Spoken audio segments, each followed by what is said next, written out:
Je vais débuter avec ma reconnaissance territoriale habituelle, puis ensuite, j'ai comme une nouvelle idée que j'aimerais essayer avec vous. Nous souhaitons profiter de l'occasion pour souligner le fait que les participants dans cette rencontre virtuelle se retrouvent sur les territoires des traités 6, 7 et 8, des lieux de rencontre et de déplacement traditionnels des Premières Nations, ainsi que sur les territoires des Métis en Alberta. Alors, nous sommes reconnaissants envers les gardiens de savoir traditionnels et les aînés, ceux qui sont toujours parmi nous comme ceux qui nous ont précédés. Et nous reconnaissons cette ère en guise d'acte de réconciliation et pour exprimer notre gratitude envers ceux dont le territoire est l'endroit où nous résidons ou que nous visitons. Le consortium provincial s'engage à accompagner notre communauté dans ce processus de réconciliation et de guérison collective. Donc, vous voyez à vos écrans une petite image du Grand Rocher, pas loin de chez nous, au Coteaux, en Alberta. Et j'ai eu la chance de faire une première visite cet été avec ma fille. Alors, si vous me permettez, je veux juste vous raconter une petite histoire.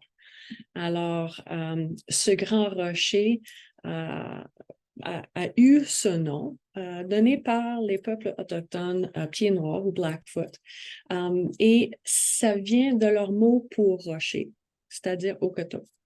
Et il y a quand même une histoire traditionnelle des Blackfoot qui raconte comment le Grand Rocher a eu son nom et est venu sur place. Donc, un jour d'été chaud, Napi, le trickster des peuples Blackfoot, se reposa sur le rocher car la journée était chaude et il était fatigué. Il étendit sa robe sur le rocher et demandant au rocher de le garder en échange de lui permettre de se reposer là.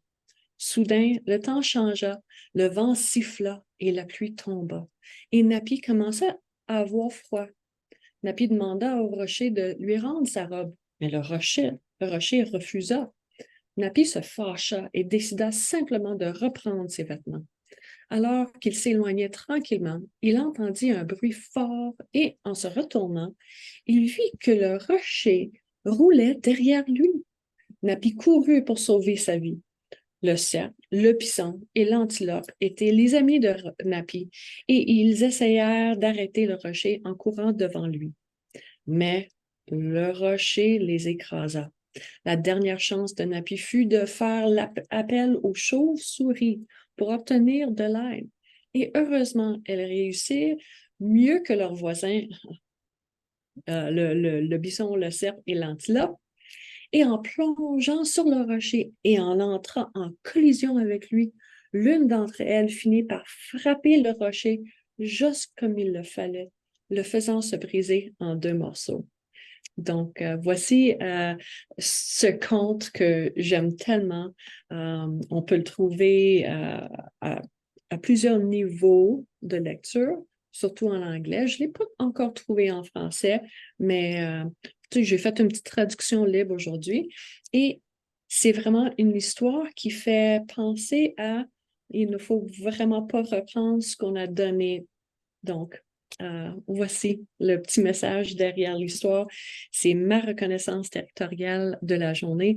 Et sur ce, j'aimerais juste vous présenter Diane Campeau, qui est professeure, détient d'un doctorat en éducation de l'Université de Sherbrooke au Québec. Et ses recherches traitent de la pédagogie autochtone et de l'intégration des dimensions culturelles autochtones dans l'éducation et ont été réalisées dans des milieux scolaires publics accueillant une majorité d'élèves des communautés de la nation Anishinaabe-Algonquin. Elle a occupé jusqu'à tout récemment le poste de direction de l'éducation autochtone au Conseil scolaire francophone de la Colombie-Britannique. Justement, on parlait de la Colombie-Britannique avant votre arrivée.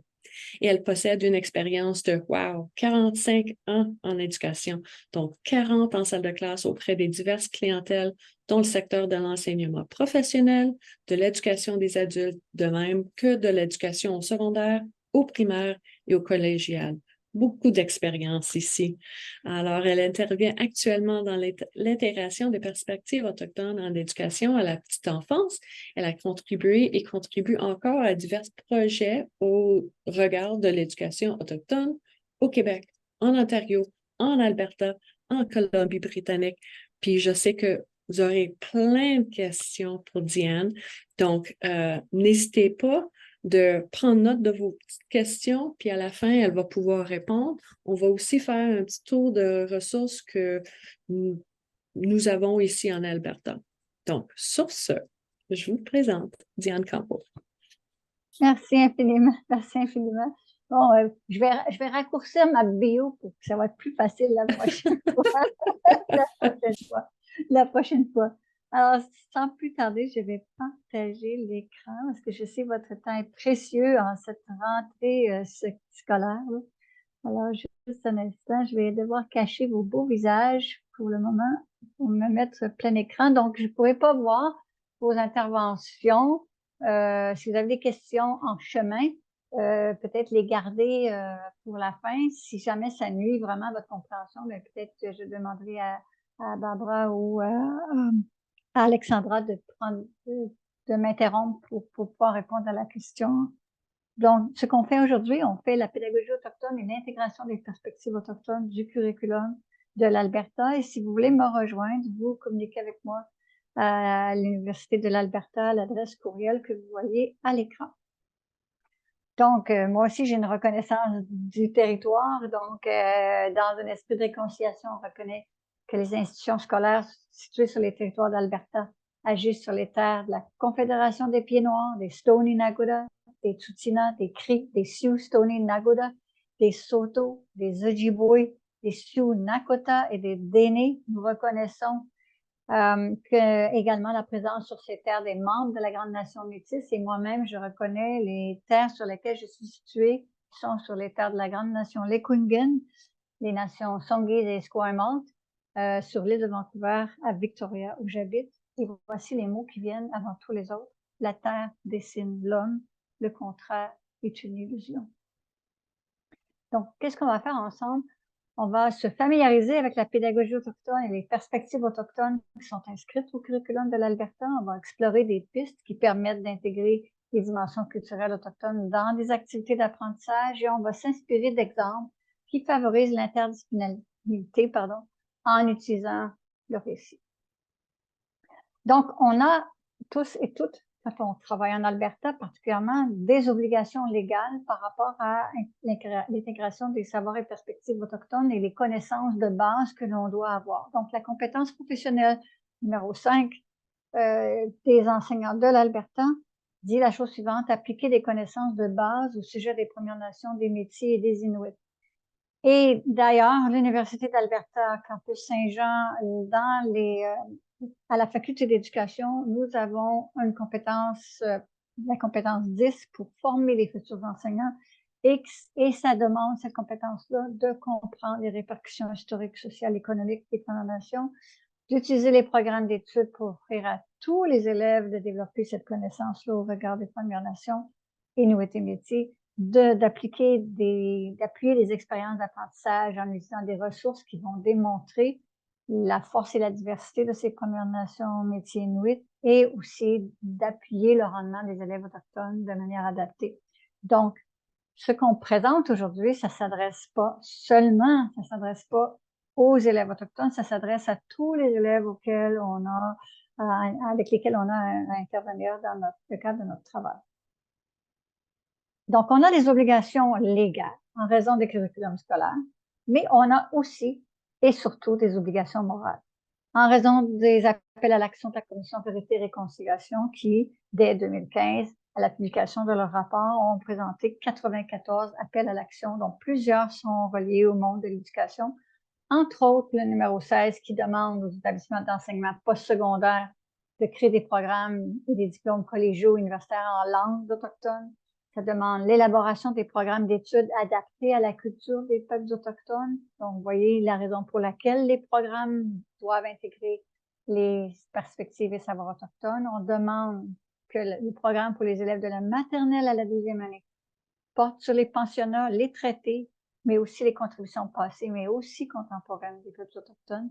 On demande l'élaboration aussi non seulement de ces programmes d'études-là, mais aussi de ressources d'apprentissage sur les peuples autochtones et sur l'histoire des séquelles des pensionnats. On demande un renforcement de la compréhension interculturelle, de l'empathie et du respect mutuel. Et on demande aussi l'évaluation des besoins de formation des enseignants relativement à ce qui précède.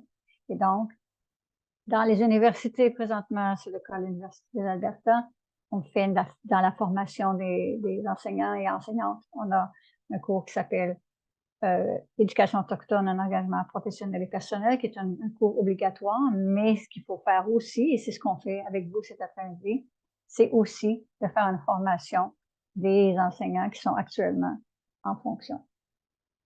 Donc, quand on parle de l'éducation autochtone, on parle de deux aspects. Donc, vous avez d'un côté les savoirs et perspectives autochtones qui, eux, sont très localisés et qui sont liés à des savoirs spécifiques, qui sont liés, ces savoirs-là, à un territoire et à une communauté donnée. L'exemple typique que je donne, c'est un peu caricatural, mais j'ai vécu pendant 7 ans dans la vallée d'Okanagan, qui est le seul climat semi-désertique du pays. Donc, on comprend très bien que la nation Syilx Okanagan a développé des savoirs relativement à cet espace-là, qui est dans un climat semi-désertique, où est-ce qu'on va retrouver des petits cactus, des petits serpents à sonnette. On comprend que c'est pas du tout le même environnement que sur la côte du Pacifique, où est-ce que j'habite présentement. Et aussi que c'est pas la même chose que les peuples Cris de l'Alberta. C'est pas la même chose non plus que les peuples qui vivent dans la forêt boréale du Québec et de l'Ontario. Et ce n'est pas non plus les savoirs et perspectives qui sont celles des premiers peuples de l'Atlantique. Donc, c'est important de reconnaître ça. Puis même dans une même province, vous avez en Alberta, vous aussi, des différences majeures entre les peuples qui vivent dans la plaine et les peuples qui vivent à côté des Rocheuses. Donc, les savoirs sont différents, donc c'est important d'arrimer les savoirs et perspectives autochtones dans votre enseignement aux nations locales. Donc, quand on parle des nations, justement des nations locales, il y a des dimensions culturelles autochtones auxquelles on doit s'intéresser. Et donc, ces dimensions culturelles-là sont interreliées, évidemment. Donc, on a évidemment au cœur des dimensions culturelles la langue autochtone, le territoire, qui est une grande importance. On va voir tantôt de quelle façon tout ça, ça se déploie. Les récits et les légendes qui contiennent des savoirs importants transmis à travers des millénaires. Donc, ces savoirs-là qui sont des savoirs technologiques, des savoirs au niveau des plantes médicinales, des savoirs-être aussi, et aussi l'histoire avec un grand H, c'est-à-dire l'histoire avant la colonisation. De quelle manière les peuples de proximité, donc la nation locale, à proximité de votre institution scolaire, de quelle façon ils parlent d'eux-mêmes au niveau de leur histoire, et c'est souvent avant la colonisation. Donc ça, ce sont les savoirs et perspectives autochtones. Dans un même temps et à côté, on a la pédagogie autochtone qui, elle a des caractéristiques communes aux Autochtones à travers le monde. Pourquoi? Parce que c'est basé sur des valeurs éducatives communes. Donc, dans le cadre de mes recherches, j'ai regardé qu'est-ce qui se faisait à travers le monde au niveau de la pédagogie autochtone, des principes éducatifs de plusieurs peuples autochtones à travers le monde. Et donc, si on regarde les Samis de Norvège, les Aborigènes d'Australie, les Maoris de Nouvelle-Zélande, les Hawaïens, les peuples d'Amérique du Sud et les peuples de l'Amérique du Nord, ils ont des valeurs éducatives relativement semblables qui nous permettent de dire que c'est assez universel. Donc, ce que ça veut dire que je pourrais enseigner un savoir qui n'est pas autochtone en utilisant la pédagogie autochtone. Mais il va sans dire que si je dois intégrer des savoirs et perspectives autochtones qui sont inscrits dans mon curriculum scolaire, et nécessairement, on s'attend à ce que la pédagogie qui l'accompagne soit signifiante et qu'elle soit en relation avec les principes et valeurs éducatives autochtones. Voilà. Donc, quand on parle de cette philosophie éducative autochtone-là, quelle est-elle? Donc, dans la philosophie éducative autochtone, il y a une vision holistique de l'éducation. C'est-à-dire que l'éducation est vue dans son aspect global Donc, on est beaucoup dans l'interdisciplinarité. On ne sépare pas nécessairement les disciplines entre elles. Donc, on est dans une vision holistique et une vision holistique de l'individu aussi, dans ses aspects spirituels, dans ses aspects intellectuels, dans son aspect physique et dans son aspect mental. Donc, ça, c'est important de reconnaître tous ces aspects-là de l'éducation. Donc, notre rôle doit toucher tous ces aspects-là. L'unicité de l'individu aussi, vous êtes en éducation, donc c'est sûr que vous savez, vous êtes amené à considérer l'enfant dans ce qu'il est vraiment. Mais dans la philosophie éducative autochtone, on va plus loin là-dedans parce que de reconnaître les talents et les intérêts d'un individu, c'était important pour l'ensemble de la communauté. Donc, chacun était un peu spécialisé dans ses talents et ses intérêts et on les mettait en valeur pour faire en sorte que l'ensemble de la communauté puisse en bénéficier. Donc, on s'éloignait de ce qu'on appelle un paradigme éducatif industriel où est-ce que tout le monde est formé pour la même chose, pour pouvoir accéder au marché du travail avec à peu près le même profil de travail par la suite. Respect du rythme de chacun. Donc, ça aussi, c'est très important dans la philosophie éducative autochtone. Donc, on a de la patience. À titre d'exemple, le curriculum de la petite enfance de la Colombie-Britannique va de 0 à 8 ans, justement pour donner le temps à l'enfant de pouvoir avoir son rythme d'apprentissage avant de faire un diagnostic quelconque. Et ça, c'est important aussi de respecter le rythme et d'avoir confiance en la capacité de l'individu de se réussir dans le temps. À titre d'exemple, quand j'étais au secondaire, ma moyenne générale, c'était de 52%. Et aujourd'hui, j'ai eu un doctorat j'ai eu un doctorat, pas aujourd'hui nécessairement, mais j'ai eu un doctorat à 65 ans. Donc, faut pas désespérer de la capacité de votre élève de se réussir dans la vie. L'importance de la relation, donc ça aussi, c'est important. C'est important, vous le savez, vous êtes en enseignement, donc vous savez l'importance de la relation. Dans la philosophie éducative autochtone, ça prend un sens aussi particulier parce que de tradition, on était éduqués par des gens qui étaient en lien avec nous. Donc, il y avait une relation de parenté, une parenté proche ou éloignée, mais il y avait toujours quelqu'un de notre entourage parental qui nous enseignait. Donc, comment nous, dans nos espaces de classe, on peut retrouver cette relation-là avec l'élève. Modélisation pratique dirigée, pratique autonome. Donc, c'est sûr qu'on était beaucoup dans le faire. Donc, c'est sûr qu'il y avait l'aspect de modélisation avec une pratique dirigée. Donc, on accompagnait l'enfant dans ce qu'il faisait. Donc, ça ressemble beaucoup à l'enseignement stratégique, si on veut. Un important rôle des aînés avec un A majuscule. Donc, les aînés avec un A majuscule, ce sont des gens qui sont reconnus non seulement en raison de l'âge, mais en raison des savoirs qu'ils détiennent et de leur sagesse. Donc, ça, c'est important. Et quand on veut reprendre ce principe-là dans nos salles de classe, d'une part, dans vos milieux francophones, par exemple, de l'Alberta, on sait que souvent, les enfants n'ont peut-être pas nécessairement leurs grands-parents. Leurs grands-parents sont peut-être dans l'Est ou dans d'autres provinces.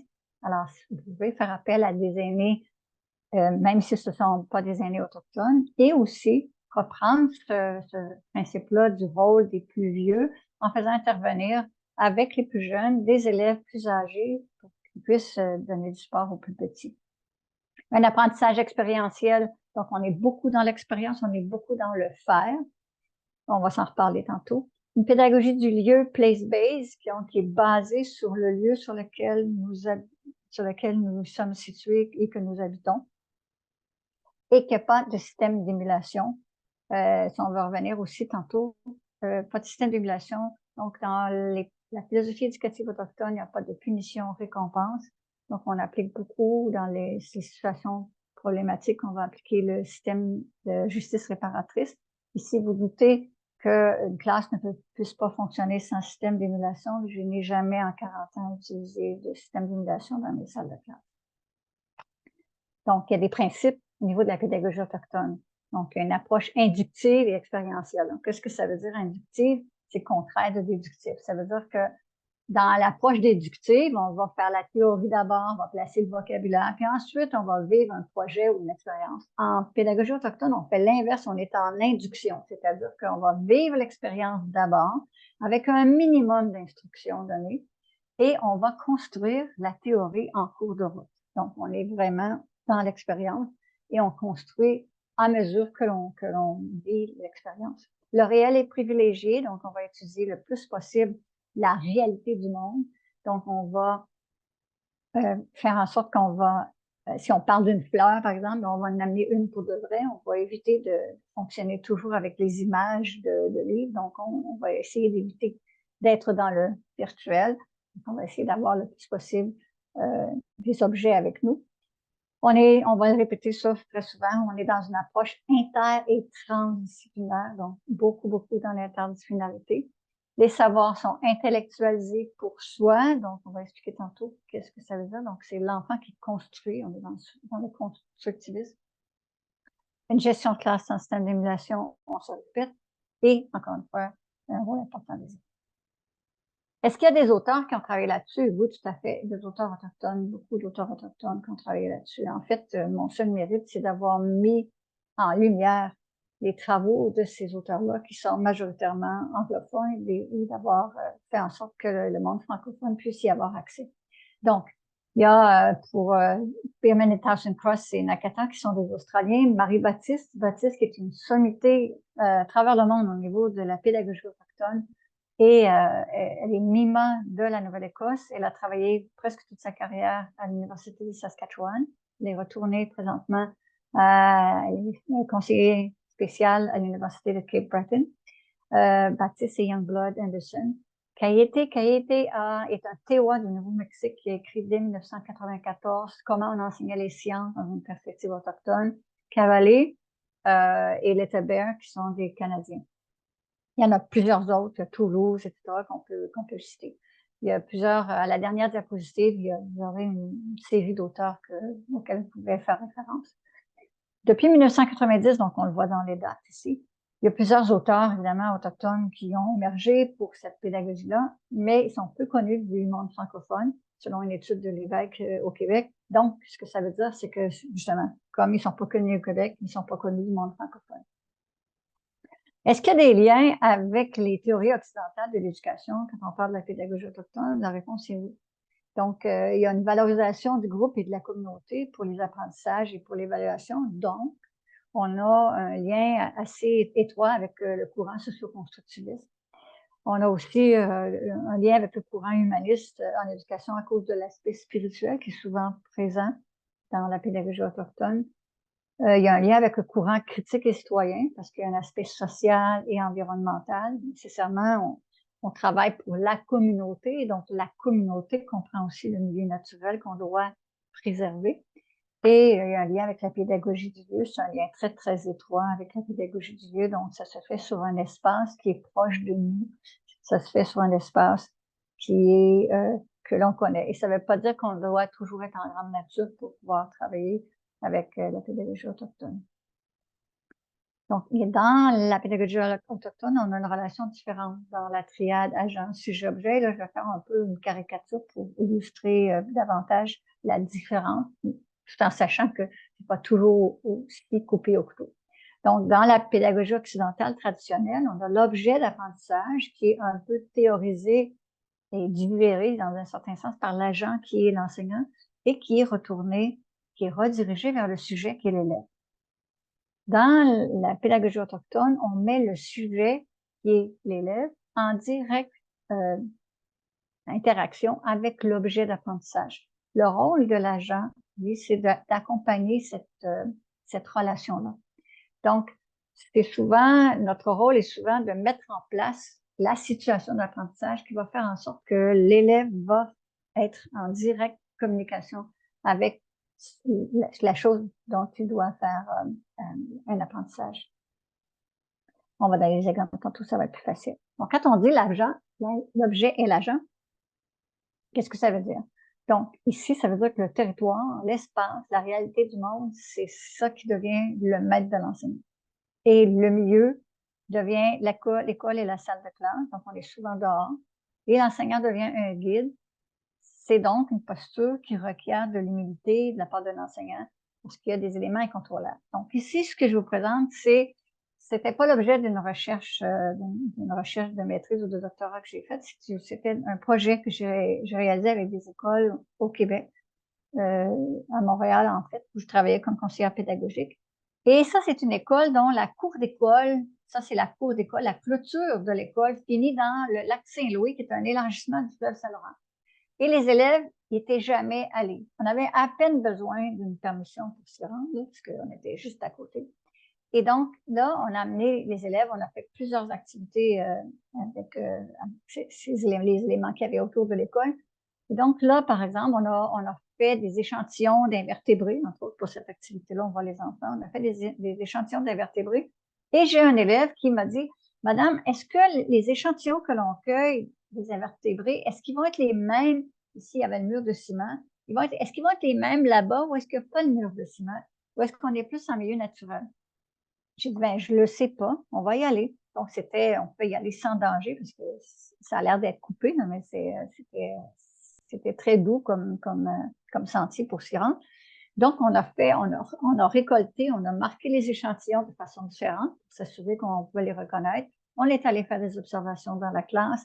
On avait des microscopes. On a demandé à des collègues qui étaient en sciences secondaires de nous aider là-dedans. On est allé sur des sites Internet pour voir la différence, etc. Donc, c'est important de reconnaître que non, on n'aura pas tous les savoirs. Et je dirais que la pédagogie autochtone, c'est une pédagogie du 21e siècle parce que présentement, l'information arrive de toutes parts et c'est impossible pour un enseignant de tout connaître, toute cette information-là qui nous arrive de partout. Donc, c'est correct d'apprendre en même temps que les enfants et de les guider dans ces apprentissages. On demande souvent, mais comment on va évaluer tout ça si on est dans le réel, si on est dans l'expérience, etc. Donc, on a une évaluation qui se vit dans l'action, bien sûr. Donc, ce qui vise la compétence, pas nécessairement la performance. Donc, la plupart de nos programmes d'études maintenant à travers le pays sont aussi basés sur la compétence. Donc, c'est ça qu'on va évaluer. Ça peut se vivre en groupe avec le support de l'enseignant. Et là, je sais aussi que ça soulève souvent des passions. L'échec ne fait pas partie des options. Donc, dans la philosophie éducative autochtone, je dois amener un individu au maximum de sa compétence, sinon il va mourir. Dans le monde autochtone, de façon traditionnelle, on était compétent ou on était mort. Donc, il faut que j'amène mon individu avec ses talents et ses intérêts au maximum de ce qu'il est capable d'atteindre. Donc, ce que ça veut dire, c'est que je ne pouvais pas former quelqu'un qui pouvait tirer de l'arc ou de la carabine à seulement 60% du temps et viser juste parce que sinon, il va mourir de faim, sa communauté aussi. Donc, vous voyez l'importance de questionner cet aspect-là de l'échec. Et je vous dirais qu'en 40 ans de carrière, en tant qu'enseignante, en tant que conseillère pédagogique, à toutes les fois qu'on a questionné l'échec, on a amené les élèves à la réussite. Et ça ne veut pas dire qu'on a baissé les attentes. On a gardé les mêmes attentes du curriculum scolaire, les mêmes attentes ministérielles. Mais parce qu'on a questionné l'échec, on a réussi à amener les élèves à la réussite. Donc, dans le cadre de deux études, en fait, maîtrise et doctorat, j'ai développé un concept qui s'est appelé le concept 3-4-5+. Ce concept-là, ça aide les enseignants à intégrer la pédagogie autochtone dans leur salle de classe en se questionnant à toutes les fois quand on fait une situation, quand on construit une situation d'apprentissage, de voir est-ce que c'est 3 dimensions, 4 éléments, 5 sens plus. Donc, 3 dimensions, donc 3, 4, 5 plus. Donc, c'est facile à retenir. Est-ce que je peux le faire? Est-ce que je peux amener quelque chose qui est en 3 dimensions? Est-ce que je peux travailler en 3 dimensions avec l'activité que je suis en train de faire avec les élèves, avec les apprentissages qu'ils sont en train de faire? Et là, habituellement, j'ai beaucoup de très, très jeunes dans mon auditoire, parmi mes étudiants de l'Université d'Alberta ou l'Université d'Ottawa. Et ils me disent, OK, il y a 3D sur un écran. Non, non, non, c'est 3D, le vrai 3 dimensions, un objet qu'on peut toucher, donc on peut faire le tour, etc. Donc, comment je peux amener le plus possible d'éléments réels dans ma salle de classe? Maintenant, 4 éléments, eau, air, terre et feu. Je vous rassure, là, on n'a pas le feu à l'école. On se sert du concept de lumière pour cet élément-là, pour l'élément de feu. Donc ça m'aide à faire en sorte que mes activités d'apprentissage soient intégrées dans un même thème. Ça peut m'aider en tant qu'enseignante de l'élémentaire de pouvoir faire l'interdisciplinarité et c'est très utile aussi au secondaire parce que ça me permet de faire de l'interdisciplinarité à partir d'un même thème avec des collègues qui sont dans d'autres disciplines. On comprend que l'alimentaire, c'est plus facile. En tout cas, dans mon livre à moi, l'alimentaire, c'est presque impossible de ne pas faire d'interdisciplinarité parce que vous avez à vous gérer vous-même en tant qu'enseignant.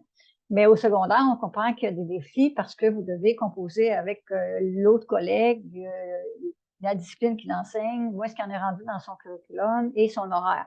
Mais quand on travaille avec, en mettant des activités sous un même thème d'un élément, mais ça nous permet peut-être plus facilement de faire de l'interdisciplinarité. On utilise les 5 sens et plus, donc l'ouïe, la vue, l'odorat, le toucher et le goût. Le cerveau humain apprend avec tous ses sens. Malheureusement, le concept occidental d'éducation a privilégié l'ouïe et la vue au détriment des autres sens. Soit en passant, le sens de l'odorat, c'est celui qui est le plus important chez l'être humain. C'est celui avec lequel il y a le plus de rétention des souvenirs, y compris le reconnaître. Le bébé reconnaît sa maman à l'odeur. Donc ça, c'est peut-être important de faire en sorte qu'on puisse les utiliser. Et aussi, le goût, bien évidemment, il faut faire, on l'utilise, mais on fait attention aux allergies, bien sûr, dans une salle de classe. Le plus, c'est le sens intuitif. Comment on se sent, c'est quoi le ressenti qu'on a dans un espace quelconque, par exemple, ou etc. Donc, on va faire appel au sens intuitif à ce moment-là.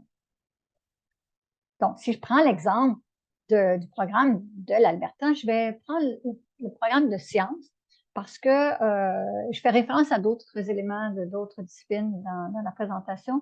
J'ai choisi volontairement les sciences. D'ailleurs, quand moi je regardais il y a quelques années dans quelle mesure une province avait intégré les savoirs et perspectives autochtones dans son curriculum, je ne regardais pas les sciences humaines parce que nécessairement, on s'attend à ce qu'on parle des Autochtones quelque part dans le cours d'histoire, mais je regardais les sciences. Donc, on comprend que l'Alberta, comme l'Ontario d'ailleurs, ont intégré les savoirs et perspectives autochtones en sciences seulement à partir de 2022, de septembre 2022.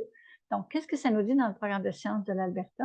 Ça dit, entre autres, que offrir des occasions d'apprentissage actif. Donc, est-ce que ça vous ramène à ce que j'ai dit au niveau de la pédagogie autochtone? Par l'expérimentation, donc, les expériences sur le terrain. Donc, on voit qu'on est en pédagogie du lieu, on voit qu'on est dans l'expérience. Et des approches scientifiques fondées sur la terre. Donc, on est dans un milieu naturel de proximité. Et donc, on dit qu'on doit reconnaître les contributions des francophones, des Premières Nations, des métiers des Inuits et du monde entier aux sciences. Donc, c'est quoi les questions qu'on doit se poser par rapport à justement ces dimensions culturelles autochtones-là? À partir de quel territoire? C'est quoi les savoirs traditionnels et actuels des Autochtones au niveau local et au niveau régional? C'est quoi les récits qui y sont associés? Quelles traces on peut en voir dans l'histoire? Et quels éléments d'une langue autochtone peuvent être associés à ces concepts-là pour justement éviter le pan-autochtonisme? Donc, ça veut dire que si, sous prétexte d'intégrer les savoirs et perspectives autochtones, vous êtes en train de faire un totem dans votre classe, mais vous n'êtes peut-être pas tout à fait dans le bon milieu.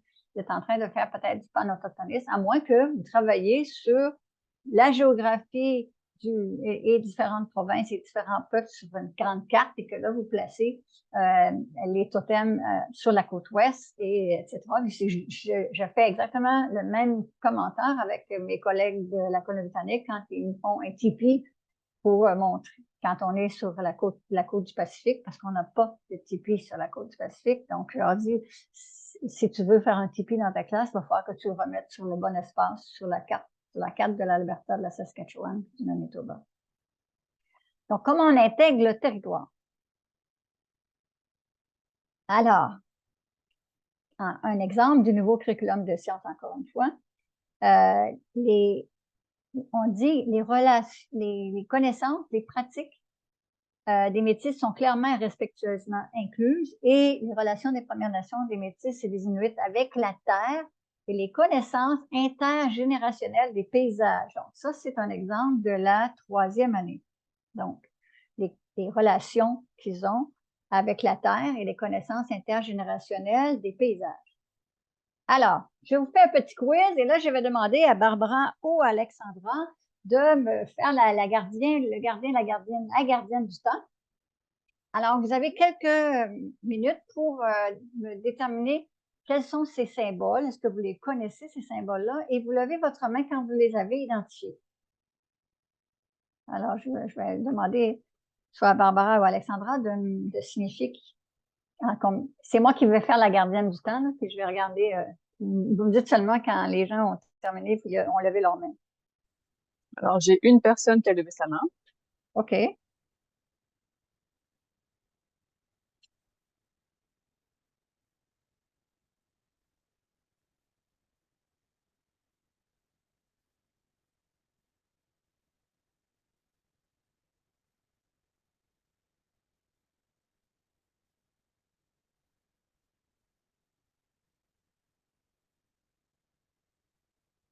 Alors, pour lever votre main, vous avez le bouton réaction en bas et vous pouvez choisir de lever la main, si jamais vous avez besoin.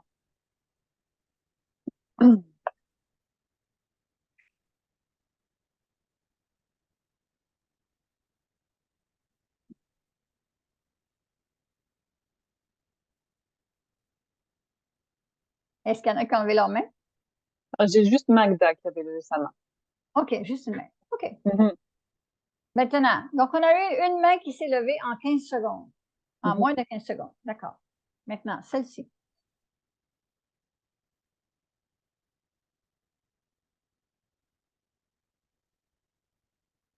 Alors, même principe. Mhm. J'ai une main levée. Ça y est. OK, d'accord. Mhm. Deux.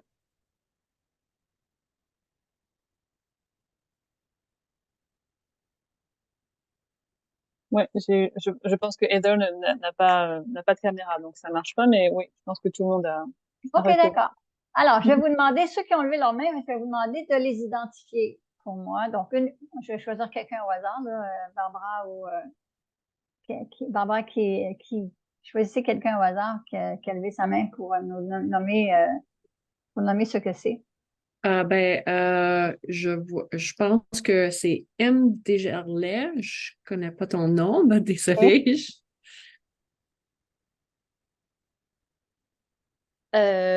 Bonjour. Bon, mon nom c'est Maxine. Ah, c'est Maxime. Merci. Euh, euh, eh bien, je connais tout en anglais, par exemple. Mon mari, il chasse beaucoup, voilà, OK. bush hens, partridge, il l'appelle les bush hens. Alors, les poules de champ. Ouais. Je sais OK. pas comment dire en français. Partridge. Hmm. Et puis, voilà, un roi canadien. Puis, OK. c'est une branche de sapin, puis une branche d'un cèdre, et ce sont euh, des, euh, des, des baies de rose. Euh, rose hips en anglais, puis Ouais. OK, parfait. Il y a juste ici, celui-là, c'était un pain. Oups, attends une minute, je ne suis pas fermée. Oups, je suis pas fermée, c'est ça. Donc, un- c'est un pain, une gélinotte ou une perdrix, c'est un partridge, une bernache, une branche de cèdre, et ça, c'est le rosier aciculaire ou rosier sauvage, qui est la plante, d'ailleurs, c'est la fleur importante de l'Alberta. Quand on parle du territoire, ça veut dire aussi connaître tout le contenu de ce territoire-là. Donc, un des exercices que je donne à mes étudiants de l'Université de l'Alberta, c'est qu'ils doivent me faire l'inventaire du territoire sur lequel ils sont situés. Je le faisais avec mes écoles aussi. Chaque personne doit connaître à 1 kilomètre à la ronde qu'est-ce qu'il y a sur ce territoire-là. Donc, quelles sont les plantes, quels sont les types d'arbres qui sont là, quelle est la rivière qui est là, la rivière prend sa source où et elle se jette dans quoi, est-ce qu'il y a, et aussi toutes les autres infrastructures, est-ce qu'il y a une bibliothèque à proximité à 1 kilomètre, etc. Dans le monde autochtone, on connaît son territoire où on est mort. Donc, quelle est la connaissance de votre territoire qui fait en sorte que vous êtes vivant dans votre milieu? Alors ça, c'est important. Là, je vous laisse avec une de mes phrases célèbres. Là. On demande aux générations futures de protéger la nature, mais pour protéger, il faut aimer. Pour aimer, il faut connaître. Pour connaître, il faut une rencontre. Et parce qu'on n'envoie pas une lettre d'amour à quelqu'un qu'on ne peut pas appeler par son nom, si le seul oiseau que nos enfants peuvent nommer, c'est Twitter, la nature aura assurément un problème. Donc, qu'est-ce que l'on croit connaître? Donc, l'Alberta, c'est le domicile de 91 espèces de mammifères, 250 espèces d'oiseaux, 60 espèces de poissons, 10 espèces d'amphibiens, 8 espèces de reptiles, 20 000 espèces d'insectes, 1650 espèces de plantes à fleurs, 650 espèces de mousses, et environ 25 de ces espèces-là sont indigènes ou étant considérées comme rares. Et ici, entre autres, plusieurs utilisations par les peuples autochtones de justement ce rosier sauvage-là, qui démontre un potentiel contre le diabète, entre autres. Donc, vous comprendrez qu'avant de se préoccuper d'enseigner le codage à nos petites maternelles, peut-être qu'on devrait faire en sorte qu'ils connaissent quelques-uns de ces nombreux éléments-là de l'environnement naturel qui les entoure. C'était mon éditorial. Donc, quand on regarde justement dans le curriculum scolaire, où est-ce qu'on a les occasions justement de parler du territoire? Donc, dans les curriculums scolaires, quels qu'ils soient, il y a des éléments explicites dans les curriculums scolaires et des éléments que j'appelle implicites. Donc, explicite, ça veut dire qu'on a nommément dit Première Nation métier inuit, comme ici, là, quand c'est indiqué en rouge. Certaines plantes sont considérées comme sacrées pour les Premières Nations et les métiers, y compris la sauge, la hieroclée odorante. Ici, c'est le foin d'odeur, c'est Sweetgrass? Sweetgrass, oui, merci, en anglais, le foin d'odeur. Ça aurait été plus facile s'il y avait mis point d'odeur. La majorité des gens se seraient compris. Le cèdre et le tabac. Donc, ça, c'est explicite, c'est carrément dit. Mais je peux aussi, ici, c'est implicite, on me parle les humains dépendent aussi des plantes de plusieurs autres manières, y compris pour tout ça, la nourriture, les vêtements, les médicaments. Donc, quand je veux parler des plantes médicinales, ben, c'est pas parce que c'est pas écrit Première Nation, métier inuit que je ne peux pas me permettre de travailler ces éléments-là avec mes élèves. Donc, là, on va aller dehors, on va regarder même juste seulement dans un terrain, notre terrain de cours d'école. Si vous avez du gazon en avant ou en arrière de la cour d'école, vous avez certainement un paquet de plantes médicinales et comestibles qui sont là. Juste la feuille de plantain, qui est considérée comme une mauvaise herbe, c'est une plante qu'on peut manger, qui est comestible. On s'assure bien sûr qu'il n'y a pas eu trop de chiens qui sont allés dessus.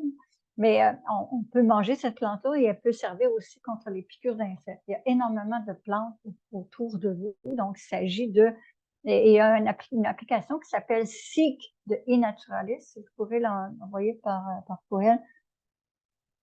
C'est gratuit. Vous mettez ça sur votre téléphone, vous sortez avec vos jeunes, puis vous pouvez on prend une photo avec le téléphone et on a la réponse de quelle est l'identification de cette plante-là. Donc ça, c'est important de renouer avec le territoire sur lequel nous sommes.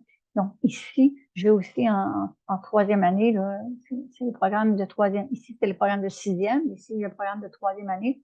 C'est aussi un lien explicite. Les relations avec la Terre ont fourni des connaissances intergénérationnelles des paysages pour plusieurs nations métiers inuits. Donc, on voit cette relation-là. Et vous devez savoir aussi que, justement, dans certaines nations des Rocheuses, certaines d'entre elles ont encore conservé des savoirs importants concernant les vents, comment ils pouvaient utiliser les vents pour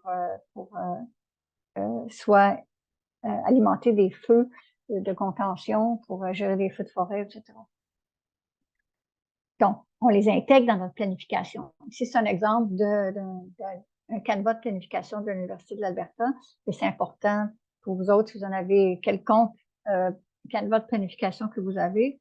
Donc, c'est important d'y penser, de l'intégrer. Donc, ça, c'est obligatoire avec nos étudiants de l'Université d'Alberta dans toutes les disciplines, que ce soit en didactique du français, en didactique des sciences, en didactique des sciences humaines, études sociales. Ils ont le même gabarit et partout, c'est écrit intégration de la perspective autochtone. Donc, c'est obligatoire qu'ils y aient pensé, qu'ils aillent voir soit dans le curriculum, est-ce que c'est écrit de manière explicite ou aussi est-ce qu'il y a une manière implicite de le faire, même si le mot autochtone n'est pas mentionné. Donc, quand on parle, on a parlé du territoire, comment on intègre les langues autochtones?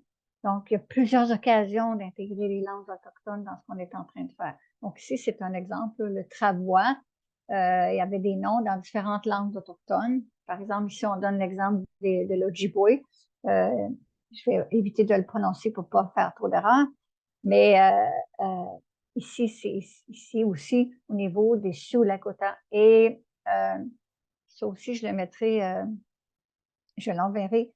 Le site Strong First Nation, First Voices, pardon. Le site First Voices, c'est un site qui donne des liens pour apprendre plusieurs des langues autochtones. Et on entend la sonorité, donc certains des mots que vous pourriez apprendre à prononcer avec vos élèves. Et en même temps, on intègre l'histoire, parce que ici, quand je parle du travois, mais ça fait partie de l'histoire des premiers peuples de l'Alberta. Donc ici, on voit un exemple d'un travois avec lequel on peut faire énormément d'activités avec les élèves. On peut travailler en mathématiques, on peut travailler en sciences, entre autres. On peut travailler, évidemment, en utilisant les langues.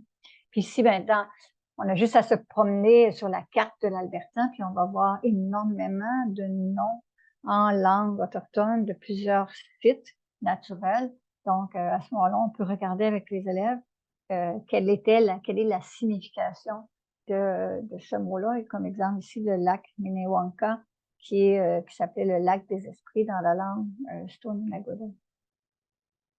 Il y a aussi plusieurs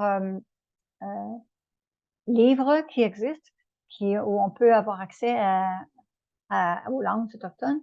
Et donc ici, particulièrement ici dans la langue cri avec une épinogée, il y a je sais que peut-être vous connaissez la maison d'édition Aninorak qui est au Québec, mais il y a une maison d'édition semblable qui s'appelle Strong Nation, qui est en Colombie-Britannique à Nanaimo sur l'île de Vancouver, et qui a beaucoup de documents en français, de livres en français. Donc ici, c'est très intéressant pour les petits de maternelle. On peut s'en servir aussi avec les plus vieux pour pouvoir apprendre des mots dans la langue, justement. Donc ici, on l'a dans les 3 langues. On l'a en français, en anglais et en cri. Et aussi, ici, vous avez le lien pour avoir accès à ce site-là. C'est un éveil aux langues des Métis, donc avec la langue Michif. Donc, vous pouvez aller consulter ce site-là pour apprendre avec vos élèves des éléments de la langue Michif. Maintenant, votre collègue Barbara a mentionné le beau récit tantôt, puis je vous montrerai quelque chose si on a le temps à la fin, parce que j'ai une activité par rapport à ce site-là. Le site, moi, je ne le prononçais pas comme il faut, Okota. Mais ici, c'est une façon d'intégrer le récit. Donc, c'est un récit de Blackfoot, un récit pied noir. C'est le récit du vieil homme. Donc, le vieil homme venait du sud, voyageant vers le nord, fabriquant des animaux et des oiseaux en passant. Il fabriqua d'abord les montagnes, les prairies, le bois et les broussailles. Alors, il s'en alla voyageant vers le nord, mettant des rivières ici et là et des chutes en passant. Il mit de la peinture rouge ici et là dans le sol, fabriquant le monde tel que nous le voyons aujourd'hui. Il fit la rivière Milk, la Téton, et la traversa, et fatigué, se rendit sur une petite colline et s'allongea pour se reposer. Donc, la science derrière le récit, parce que dans la plupart des récits, donc d'ailleurs, dans le récit que Barbara a mentionné tantôt, il y a énormément de science. Je vais prendre quelques minutes pour vous le montrer tantôt. Donc, c'est quoi la science derrière le récit? Si ça vous intéresse, si ça devrait vous intéresser, il y a un livre qui existe qui vient de Lethbridge History et que vous pouvez vous procurer. Moi, je l'ai chez moi, je l'ai acheté. Ça parle justement de la rivière Milk et c'est fascinant tout ce qui est raconté là-dedans. Donc, la science derrière le récit, la rivière Milk, elle prend sa source dans le Montana, elle s'écoule vers le nord au Canada, puis vers le sud. Qu'est-ce qui est dit dans le récit? Ça dit qu'il partit du sud, se dirigeant vers le nord. Donc, on a vraiment une information sur, justement, l'origine de cette rivière-là. Ça dit que ça creuse des canyons spectaculaires. On nous dit dans l'histoire qu'il y il a créé des vallées, etc. Donc, on suit en fait le parcours de cette rivière-là à partir du récit. Donc, ça, c'est important de justement démarrer votre situation d'apprentissage en utilisant le récit. Alors, je remercie Barbara tantôt pour avoir vraiment donné le bel exemple là-dessus. Et donc, ça, c'est une façon d'utiliser le récit, mais on va voir en utilisant le curriculum scolaire comment on peut utiliser ce récit-là. Donc, dans le curriculum scolaire de troisième année, sciences troisième année, l'idée organisatrice, c'est le système de la Terre. Et ce que ça nous demande, donc là, on n'a pas de lien explicite, c'est pas écrit, Première Nation métier inuit, mais ça me dit les paysages qui ont été façonnés par les interactions avec le vent et l'eau, comprennent les Badlands de l'Alberta et le Grand Canyon aux États-Unis. Donc, tantôt, le paysage dont on parle de la rivière Milk, on est dans les Badlands. Donc, ici, ça veut dire que j'ai un lien implicite à faire et que je peux tout à fait utiliser mon fameux récit pour pouvoir travailler mon programme de sciences avec mes élèves de troisième année. D'accord? Et même, comme c'est né dans le récit, ben, je peux faire l'interdisciplinarité avec mon cours de français. Donc, ici, en troisième année, j'ai la tradition orale permet d'apprendre et de comprendre les savoirs d'une communauté. Et donc, ici, c'est très explicite. La tradition orale est au cœur de chaque communauté des Premières Nations des métiers des Inuits et chacune d'entre elles la fait vivre à sa manière. Et des fois, je sais que vous avez aussi des classes multiniveaux dans le milieu minoritaire francophone, c'est très fréquent. Donc ici, on voit très bien qu'on pourrait aussi le travailler à partir du curriculum de français de quatrième grade 4. Donc, j'ai à saisir des occasions. Donc, ici, encore une fois, un même exemple avec des récits. Ici, c'est le récit de l'étoile du chien qui rappelle Ursa Minor, donc la petite ours. Et donc, dans les savoirs autochtones, on parle beaucoup des constellations. D'ailleurs, vous, les peuples des plaines, vous avez développé, les peuples des plaines ont développé une très grande connaissance des constellations. Et au lieu d'adhérer aux constellations héritées des Grecs, mais pourquoi pas adhérer aux constellations héritées des récits autochtones des peuples des plaines. Et donc ici, Wilfred Bock, d'ailleurs, c'est une sommité. Il est un cri de Saskatchewan, il est reconnu à travers le pays sur ses connaissances des constellations et des récits autochtones sur les constellations. Alors ici, je peux travailler avec justement le récit autochtone, je peux travailler avec ici ça me dit que je peux travailler les savoirs traditionnels, avec c'est implicite, ça me dit que les moyens de communiquer les explications d'événements naturels comprennent, entre autres, les histoires et les légendes. Donc, les mêmes choses en quatrième année. Ici, je suis dans le programme de sciences et donc ça me dit les constellations ont des noms qui proviennent de diverses sources. Alors, vous voyez qu'avec un même récit, je peux travailler en français et je peux travailler aussi dans mon cours de sciences de quatrième année. Donc, moi, au cours de mes recherches, j'ai développé un schéma narratif autochtone parce que la littérature dit que la tradition orale, dans les récits oraux autochtones, on dit qu'on est en schéma narratif circulaire. Donc, pourquoi? Parce que c'est sûr que quand on a un écrit d'un récit, le récit a plus tendance maintenant à se conformer à la structure du schéma narratif occidental. Mais de tradition, quand on était en tradition orale, c'était vraiment c'est des histoires qui rentrent dans d'autres histoires, des personnages qui rentrent, qui n'ont rien à voir, etc. Et donc, c'est pour ça qu'on dit que c'est un schéma narratif circulaire. Alors, pour ce faire, moi, j'ai utilisé ce type-là de schéma narratif en faisant entrer des personnages, donc les élèves en chemin font entrer des personnages, le lieu, etc. de cette façon-là. Je l'ai testé avec mes plus jeunes, mais je l'ai fait aussi avec mes élèves de 10e année. Je leur ai donné le choix. Ils avaient le choix entre leur schéma narratif traditionnel qu'ils utilisaient depuis des années avec leurs enseignants et celui que je leur proposais. Plusieurs ont préféré utiliser celui-là parce qu'ils trouvaient ça plus facile de pouvoir justement voir visuellement ce qui se passait dans le récit. Et j'ai ici une version plus jazzée de ma collègue qui était au CSF avec moi à l'époque, Lydia Kevett, qui s'est inspirée de mon schéma pour faire en sorte qu'ils soient un peu plus explicites pour les enseignants. Donc, quand on fait appel au récit, est-ce qu'on peut inviter, si possible, un aîné en classe pendant la leçon? Oui, si c'est le cas. Et si c'est le cas, cet aîné-là est rémunéré pour faire ce travail-là. Dans beaucoup de vos districts scolaires, vous avez une personne qui est responsable de l'éducation autochtone, donc elle pourrait peut-être vous aider à trouver un aîné. Ce qu'il va falloir que vous acceptiez, c'est que cette personne-là, nécessairement, on va s'en parler tantôt, nécessairement va présenter ça en anglais. Il y a des sources et des ressources en ligne sur Learn Alberta. Il y a plusieurs de ces ressources-là, pardon, qui sont en français présentement. Mais c'est sûr que le récit à l'oral, si c'est une vidéo d'un aîné qui raconte, la vidéo va être en anglais. Peut-être qu'il va y avoir des sous-titres en français en bas, mais ça va nécessairement être en anglais. Les récits, s'il faut se souvenir, ça contient souvent des faits scientifiques véritables ou des valeurs très importantes à transmettre. Donc, on peut valider aussi avec un aîné de la communauté la prononciation ou l'utilisation d'un mot, ou est-ce qu'il y a des savoirs ou des protocoles particuliers à respecter. Dans le rapport de la Commission vérité et réconciliation, les aînés sont considérés comme le point de jonction. Donc, maintenant, on vous donne des exemples. Ça, c'est plus facile pour vous, je pense. Donc, ça, c'est un exemple des travaux de mes étudiantes. Ce sont des filles, là, pour l'instant. J'ai des garçons aussi qui ont fait des trucs extraordinaires. Ça, c'est des exemples de trois groupes d'étudiantes qui ont participé il y a quelques années à mon cours en éducation autochtone au campus Saint-Jean.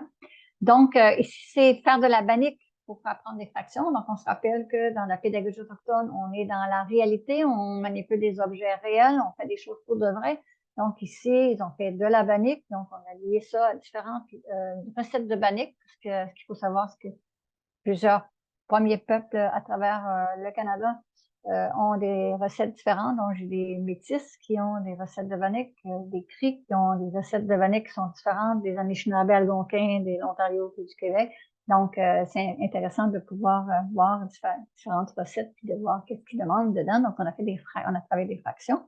J'ai ici le Tipeee qui a été utilisé avec les enfants de maternelle, puis voir les chiffres de 1 à 15 parce qu'il y a 15 pôles. Et je sais que sur le site du consortium, vous avez une activité qui vous parle justement des rôles et de la signification des valeurs associées à chacune de ces pôles. Et on a une activité ici, l'histoire est dans les arts. Donc, ils sont partis d'un récit autochtone dans un livre et ils ont utilisé, lié avec de l'art autochtone. Donc, ils ont pris connaissance de différents artistes, différentes œuvres, particulièrement des œuvres d'artistes de l'Alberta, pour faire un travail d'art et de français avec les élèves. On a aussi cette activité-là que je pourrais vous envoyer si jamais vous la voulez. C'est une activité toute montée, clé en main. Les élèves doivent fabriquer un canot et vérifier si le canot flotte et peut supporter une certaine charge, un certain poids. Donc, les enfants, on a une balance dans la classe et donc, ils doivent décider de certains objets qu'ils veulent mettre dans leur canot, le peser à l'avance et après ça, faire des hypothèses à savoir quel poids leur canot est capable de supporter, donc augmenter la charge. Et donc, on fait des études, on les lit aux études sociales, justement, avec l'époque du commerce des fourrures. On fait des sciences et on fait des mathématiques. Donc, et ça reconnaît les savoirs autochtones, parce qu'on explique aux enfants qu'ils avaient des connaissances techniques, parce que comment ils faisaient pour déterminer quel poids, quelle charge ils pouvaient mettre dans leur canot sans se retrouver au milieu de la rivière à couler. Donc, ça veut dire qu'ils avaient ces compétences-là, ces connaissances-là pour estimer le poids et la charge d'un élément. Puis, on travaille aussi justement la flottabilité. C'est dans le curriculum de sciences, d'ailleurs, de 5e année, d'étudier la flottabilité des objets. On a dit tantôt, effectivement, qu'il y a des enjeux au niveau de la francophonie. Donc, il y a plus de 630 nations, donc en fait, il y en a 634 à la facture, des Premières Nations au Canada. La majorité parle anglais. Il y a seulement 18 communautés qui sont francophones à travers le pays. Elles sont toutes au Québec. Et même au Québec, elle ne représente pas la majorité des Autochtones de cette province.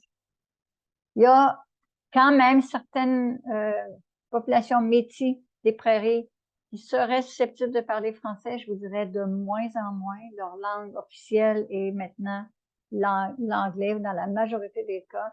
Ils parlent Michif, mais le français a tendance à disparaître. Donc, ce que ça veut dire, c'est qu'il y a un immense besoin de traduction pour mieux faire connaître les diverses nations. Mais il y a de plus en plus de ressources. Donc, ça, c'est le site de Strong Nation dont je vous parlais tantôt. Entre autres, ce petit livre-là avec nos cœurs orange pour parler de la période des pensionnats, avec les tout petits de maternelle ici, avec nos cœurs orange, c'est écrit par Phyllis Webster et c'est sous forme d'une comptine. Donc, c'est très, très joliment fait pour parler des pensionnats avec les plus jeunes. Ici, c'est justement les fameux livres de Noger, où est-ce qu'on apprend les chiffres en français, en anglais, en cri, hommage au bison, bien sûr, qui est un animal emblématique pour l'Alberta. Et aussi, ce site-là du consortium, vous avez des ressources pédagogiques quand même qui sont là pour appuyer la réconciliation. Donc, je vous invite à aller les consulter. Et ce que vous devez savoir.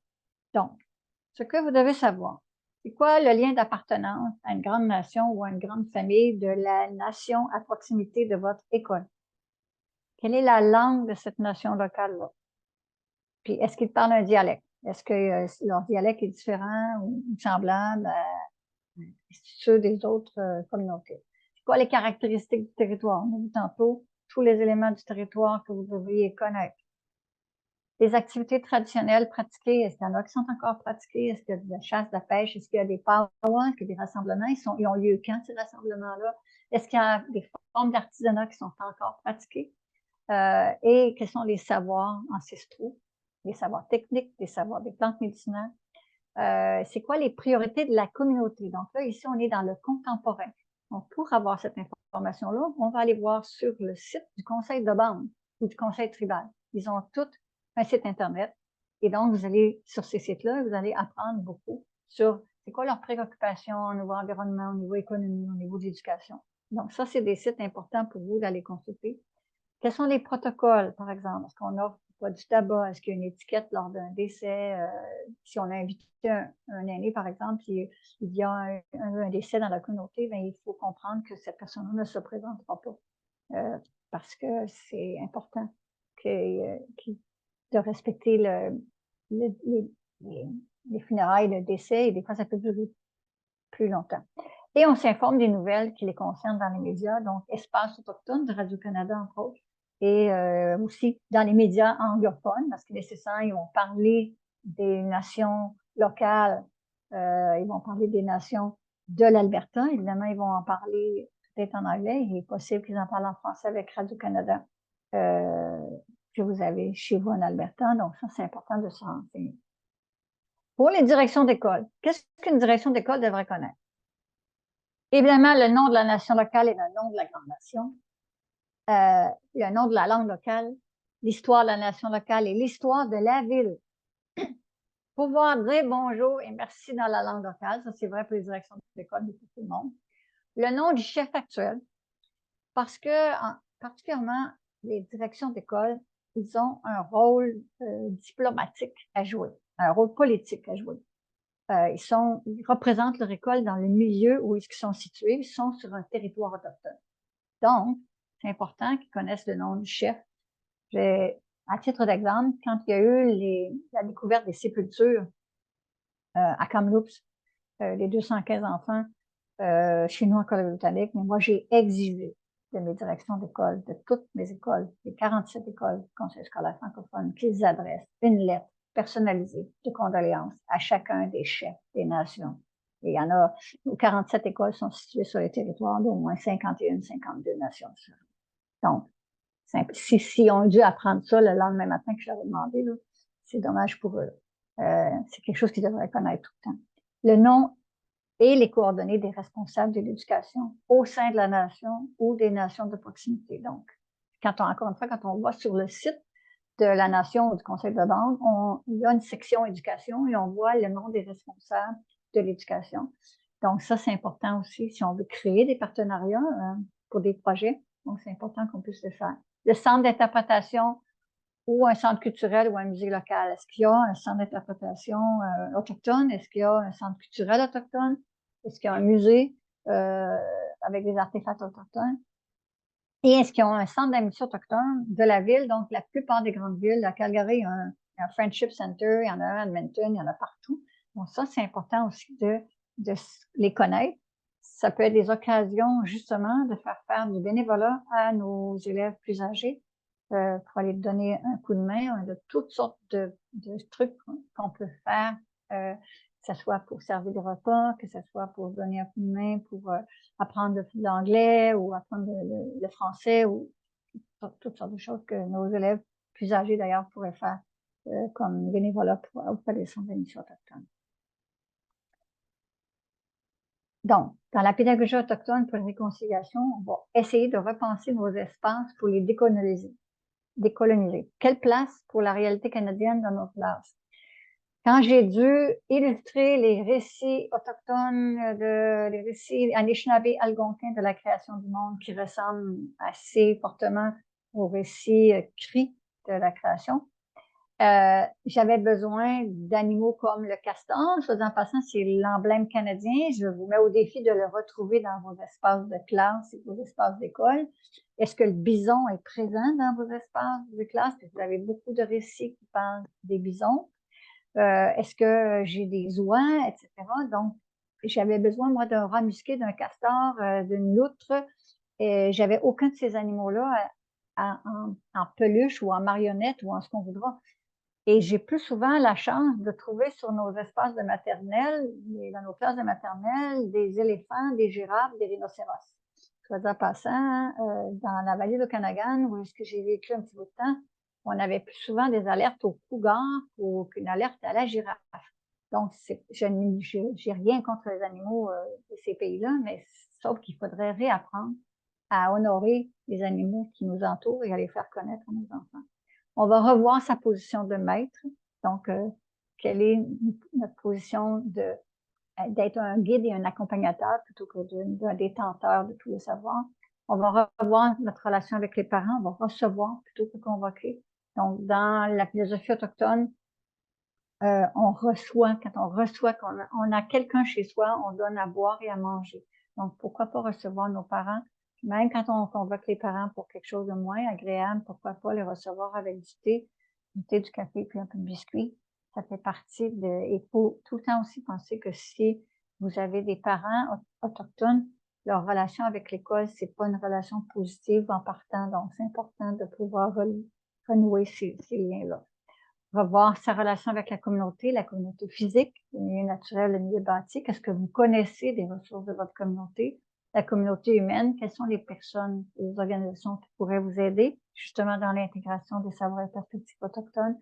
En fait, c'est connaître son territoire. Donc, ce que ça veut dire, c'est qu'une approche holistique et inclusive de l'éducation. Alors, merci.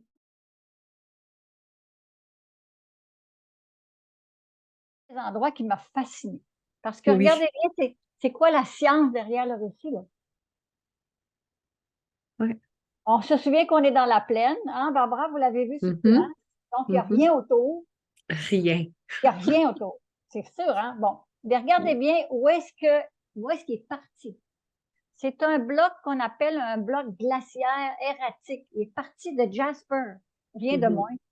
Puis il a descendu tout le long.